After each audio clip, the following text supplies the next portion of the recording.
अपनी बात को वापस करता हूं, अपनी निंदा करता हूं, मैं दुख प्रकट करता हूं। जिस प्रकार की पार्टियां इस इंडिया गठबंधन में शामिल हैं, उनकी महिलाओं के प्रति कैसी मानसिकता है वो उजागर हुआ। जिस तरह का उन्होंने ये गंदी अभद्र स्टेटमेंट दी है असेंबली में, उनका भी नाश निश्चित है। बहुत ही मूर्खतापूर्ण बयान है, ये बिल्कुल ही सही नहीं है। मानसिक संतुलन उनको टेस्ट कराना चाहिए कि वो क्या कह रहे हैं। नीतीश जी को गद्दी पर रहने का कोई अधिकार नहीं है।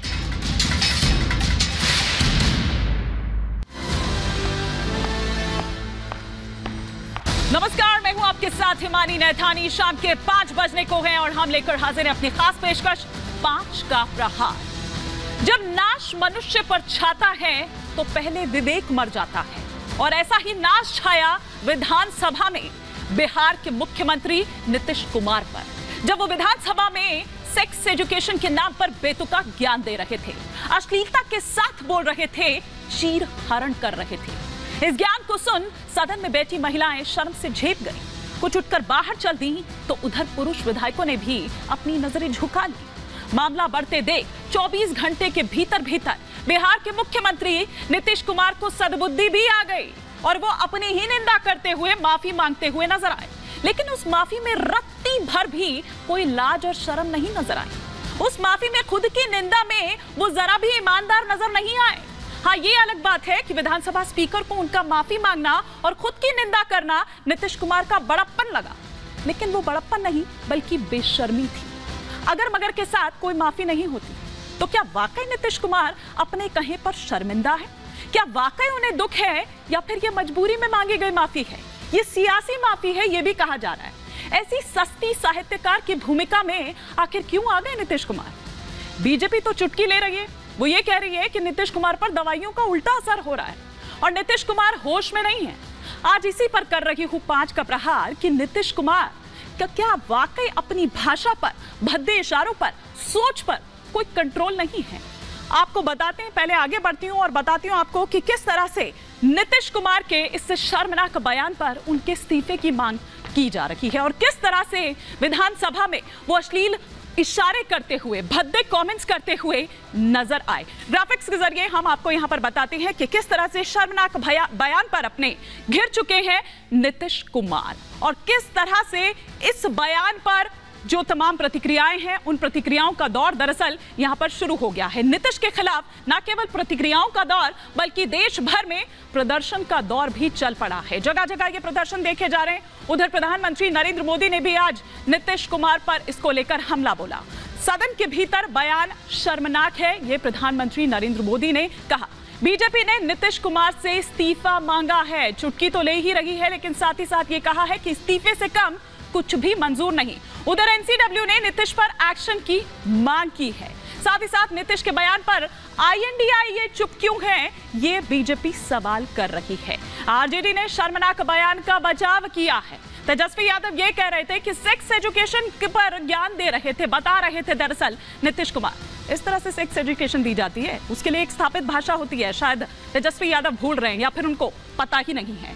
नीतीश ने अपने बयान पर माफी तो मांग ली है, लेकिन माफी किस तरह से मांगी है वो भी लगातार सुबह से आप सुन रहे होंगे। लेकिन इतना ही नहीं, हम लगातार आपको ये भी बता रहे हैं कि प्रधानमंत्री नरेंद्र मोदी द्वारा किस तरह से एक सभा में जब वो बोल रहे थे, एक जनसभा को जब वो संबोधित कर रहे थे, तो किस तरह से उन पर अटैक किया, उन पर हमला किया।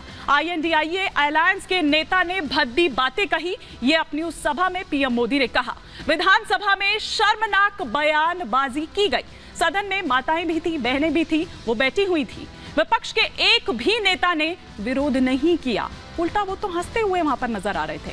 आईएनडीआईए अलायंस के नेता कितना नीचे गिर चुके हैं और कितना नीचे गिरेंगे, ऐसे नेता आपका सम्मान नहीं कर सकते, ये पीएम मोदी ने कहा। ऐसे नेता आपकी इज्जत नहीं बचा सकते।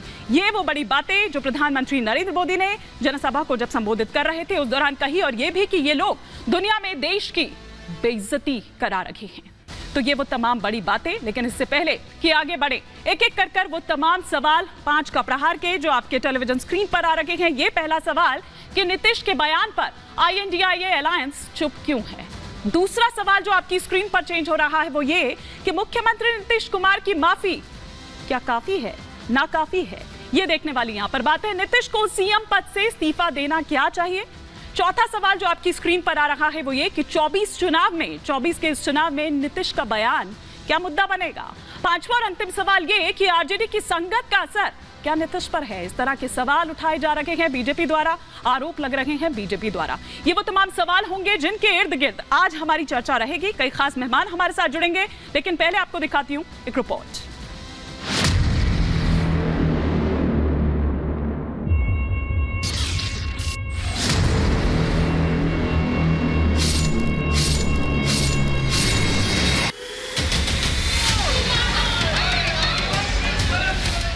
से लेकर दिल्ली तक नीतीश के खिलाफ आक्रोश है। नारी के अपमान के खिलाफ इस आक्रोश की आग पूरे देश में फैली हुई है। जब कोई सीएम अपनी मर्यादा भूल जाए, सदन की गरिमा को रौंद दे, तो ऐसा आक्रोश स्वाभाविक है। जो पुरुष है वो तो रोज रात में जो सदिया होता है उसके साथ करता है ना। प्रधानमंत्री बनने का सपना देख रहे नीतीश कुमार ने सदन में ऐसा बयान दिया है जिससे न सिर्फ बिहार बल्कि पूरा देश शर्मिंदा है। प्रधानमंत्री मोदी ने भी इस बयान को शर्मनाक बताया। वो इंडी अलायंस के नेता ने विधानसभा के अंदर, जिस सभा में माताएं बहनें भी मौजूद थी, कोई कल्पना नहीं कर सकता है ऐसी भाषा में बद्दी बातें की। कोई शर्म नहीं है उनको, कितने नीचे गिरोगे। नीतीश कुमार ने सदन में जब बयान दिया था तो सदन के भीतर पक्ष और विपक्ष दोनों ही तरफ की महिला विधायक मौजूद थी। कई महिलाओं ने तो अपना सिर शर्म से झुका लिया, तो कुछ महिला विधायक उनके शर्मनाक बयान पर अपने आंसू ही नहीं रोक पाई। जो पुरुष है वो तो रोज रात में जो सदिया होता है उसके साथ करता है ना। बीजेपी ने नीतीश के इस शर्मनाक बयान पर इस्तीफे की मांग की है। बीजेपी नेताओं का कहना है कि नीतीश कुमार को गलत दवाइयां दी जा रही है, जिससे उनका मानसिक संतुलन खराब हो गया है। वहीं राज्यपाल को आग्रह किया है कि इनका मेडिकल टेस्ट करा लें। ये फिजिकली हमको अनफिट बुझा रहे हैं, मानसिक रूप से थोड़ा बीमार दिख रहे हैं। हम लोगों के गार्जियन हैं, बिहार के मुख्यमंत्री हैं, आदरणीय नीतीश बाबू का जांच होना बहुत जरूरी है। बिहार को अपमानित कर करके, हमारी माँ बहनों को गाली दे करके और माफी मांग लें, ये कैसा न्याय है? ये व्यक्ति मानसिक रूप से बीमार हो चुके हैं, इस पद के योग्य नहीं है, सत्ता में रहने का कोई औचित्य नहीं है, इसलिए इनको पद छोड़ना चाहिए, ये हम लोगों की मांग है। नीतीश के शर्मनाक बयान से देश गुस्से में है। महिलाओं के सम्मान में उनके इस्तीफे की मांग उठ रही है। एनसीडब्ल्यू की तरफ से नीतीश के खिलाफ एक्शन की मांग की गई है। एनसीडब्ल्यू ने बिहार के स्पीकर को चिट्ठी भी लिखी है, लेकिन उनके सहयोगी दल आरजेडी की तरफ से खुलकर बचाव किया जा रहा है। आरजेडी ने नीतीश के बयान को गलत तरीके से पेश करने की बात कही है। ऐसा बात मुंह से कर गया, गलती से कर गया, इसके लिए माफी मांगी। तो ये तो भाजपा वाले बात का बतंगड़ बना हुआ है। वो लोगों का काम है, विपक्ष में जो रहेगा उसका काम है। सदन में शर्मनाक बयान पर चौतरफा घिरे नीतीश कुमार ने माफी मांग ली है। अगर मेरी कोई बात कहना गलत था तो मैं इसके लिए माफी मांगता हूँ। लेकिन अब बात माफी से आगे निकल चुकी है। देश की महिला अब उनके इस्तीफे की मांग पर अड़ी है। हालांकि INDIA अलायंस में नीतीश के शर्मनाक बयान पर सन्नाटा है। सोनिया, ममता, प्रियंका, डिंपल यादव, सुप्रिया सुले सभी ने चुप्पी साधी हुई है। ऐसे में सवाल यह है कि मुख्यमंत्री नीतीश ऐसे बयान के बाद पद पर रहने लायक भी हैं? क्या नीतीश कुमार को इस्तीफा देकर एक उदाहरण प्रस्तुत नहीं करना चाहिए?